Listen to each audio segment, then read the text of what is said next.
എല്ലാവർക്കും ദീപ്താസ് കിച്ചൻ്റെ പുതിയൊരു വീഡിയോയിലേക്ക് സ്വാഗതം. ഇപ്പോൾ ധാരാളം മാങ്ങ കിട്ടുന്നൊരു സമയമായതുകൊണ്ട് മാങ്ങ വെച്ചിട്ടുള്ള വളരെ കാലം കേടുകൂടാതിരിക്കുന്ന ഒരു അച്ചാർ തയ്യാറാക്കാം.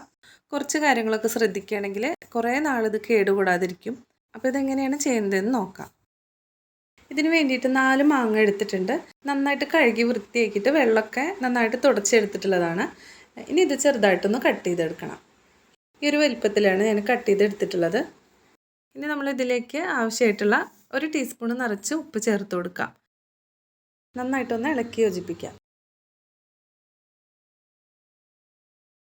ഈ മാങ്ങ കഷ്ണങ്ങളിലൊക്കെ ഉപ്പ് നന്നായിട്ട് പിടിക്കണം. അപ്പോൾ അതിന് വേണ്ടിയിട്ട് ഒരു 10-15 മിനിറ്റ് നമുക്കിതൊന്ന് റെസ്റ്റ് ചെയ്യാനായിട്ട് വയ്ക്കാം. ഏകദേശം ഒരു 15 മിനിറ്റൊക്കെ കഴിഞ്ഞിട്ടുണ്ട്. അപ്പോൾ ഇനി നമ്മളിത് തുറന്ന് നോക്കുമ്പോൾ പാത്രത്തിൻ്റെ അടിവശത്തായിട്ട് ഇതുപോലെ വെള്ളം വാർന്നു വന്നിട്ടുണ്ടാവും. അപ്പോൾ ഈ വെള്ളമൊക്കെ കളഞ്ഞതിന് ശേഷം മാങ്ങ കഷ്ണങ്ങളൊക്കെ നമുക്ക് വേറൊരു പാത്രത്തിലേക്ക് മാറ്റാം. ഇനി ഇത് നമുക്ക് നല്ല വെയിലത്ത് വെച്ചിട്ട് വെള്ളത്തിൻ്റെ അംശം ഒട്ടും ഇല്ലാത്ത രീതിയിൽ നന്നായിട്ട് ഉണക്കിയെടുക്കണം. അച്ചാർ കുറേ നാൾ കേടുകൂടാതിരിക്കാൻ വേണ്ടിയിട്ടാണ് നമ്മൾ ഈ ഒരു രീതിയിൽ നന്നായിട്ട് വെള്ളമൊക്കെ വലിച്ചെടുക്കുന്നത്. അപ്പോൾ വെള്ളത്തിൻ്റെ അംശം ഉണ്ടെങ്കിൽ അച്ചാർ അധികം ദിവസം ഇരിക്കാതെ പെട്ടെന്ന് തന്നെ പൂത്ത് പോകാനുള്ള ചാൻസ് ഉണ്ട്.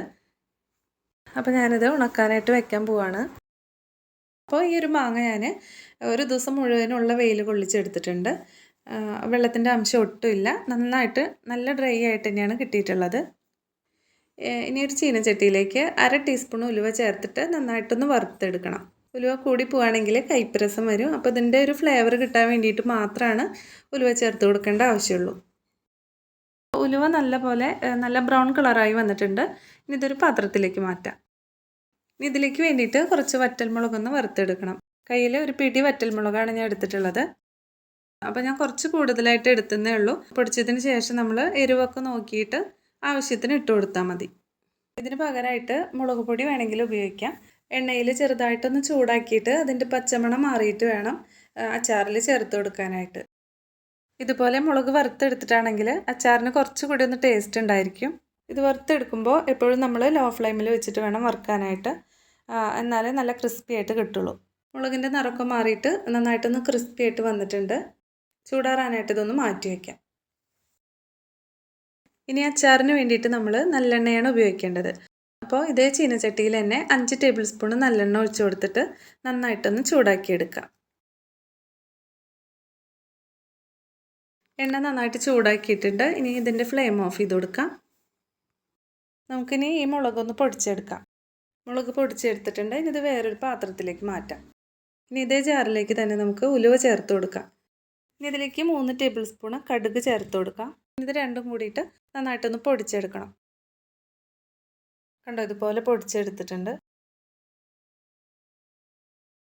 ഇനി മാങ്ങയിലേക്ക് നമുക്ക് കുറച്ച് ഉപ്പും കൂടി ചേർത്ത് കൊടുക്കാം. ഒരു 1.5 ടീസ്പൂൺ ഉപ്പ് ചേർത്ത് കൊടുക്കുന്നുണ്ട്. ഇനി നമ്മൾ നേരത്തെ പൊടിച്ച് വെച്ചതിൽ നിന്ന് 3 ടേബിൾ സ്പൂൺ മുളക് ചേർത്ത് കൊടുക്കാം. പിന്നെ കടുക് പൊടിച്ചതും കൂടി ചേർക്കാം. ഇനി ഇതിലേക്ക് 1/2 ടീസ്പൂൺ കായം പൊടി ചേർത്ത് കൊടുക്കാം. എരിവൊക്കെ വേണമെങ്കിൽ കുറച്ച് കൂടുതൽ വേണമെന്നുള്ളവർക്ക് കുറച്ചും കൂടിയൊക്കെ ചേർത്ത് കൊടുക്കാം. എണ്ണ നന്നായിട്ട് ചൂടാറിയിട്ടുണ്ട്. അതും കൂടി ഇതിലേക്ക് ചേർക്കാം.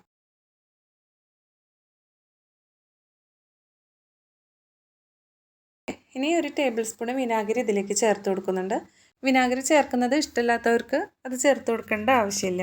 ഇനിയിപ്പോൾ ഇത് ഞാൻ മൂടി വയ്ക്കുകയാണ്. നാളെ ഇതേ ഒരു സമയത്താണ് തുറന്ന് നോക്കാനായിട്ട് പോകണുള്ളൂ. നന്നായിട്ടൊന്ന് സെറ്റായി കിട്ടാൻ വേണ്ടിയിട്ട് ആ ഒരു സമയം വരേക്ക് നമുക്കിതൊന്ന് മൂടി വയ്ക്കാം. വിനാഗിരി ചേർത്തുകൊണ്ട് വളരെ പെട്ടെന്ന് തന്നെ അത് സെറ്റായിട്ട് കിട്ടും. അപ്പോൾ നമ്മുടെ അച്ചാർ ഇവിടെ റെഡി ആയിട്ടുണ്ട്. ഇനി ഇത് എയർ ടൈറ്റ് ആയിട്ടുള്ള ഒരു ചില്ലിൻ്റെ കുപ്പിയിലാണ് സൂക്ഷിച്ച് വെക്കേണ്ടത്. അച്ചാർ കേട് വരാതിരിക്കാൻ നമ്മൾ 2 കാര്യങ്ങളാണ് ശ്രദ്ധിക്കേണ്ടത്. ഒന്ന്, മാങ്ങയിലെ വെള്ളമൊക്കെ നന്നായിട്ട് വലിച്ചെടുക്കണം. രണ്ടാമതായിട്ട് എണ്ണ അച്ചാറിൻ്റെ മുകളിൽ വരുന്ന രീതിയിൽ നന്നായിട്ട് തെളിഞ്ഞ് നിൽക്കുന്ന അത്രയും എണ്ണ ഒഴിച്ച് കൊടുക്കണം. ഇപ്പം നല്ല വെയിലൊക്കെ ഉള്ള സമയമാണ്. ഈ ഒരു സമയത്ത് തന്നെ ഇതെല്ലാവരും ഒന്ന് ട്രൈ ചെയ്ത് നോക്കണം. ഈ ഒരു വീഡിയോ ഇഷ്ടപ്പെടുകയാണെങ്കിൽ ലൈക്ക് ചെയ്യാനും സബ്സ്ക്രൈബ് ചെയ്യാനും ഷെയർ ചെയ്യാനും മറക്കരുത്. വീണ്ടും ഇതുപോലുള്ളൊരു ഈസി ആയിട്ടുള്ള റെസിപ്പി ആയിട്ട് കാണാം. താങ്ക്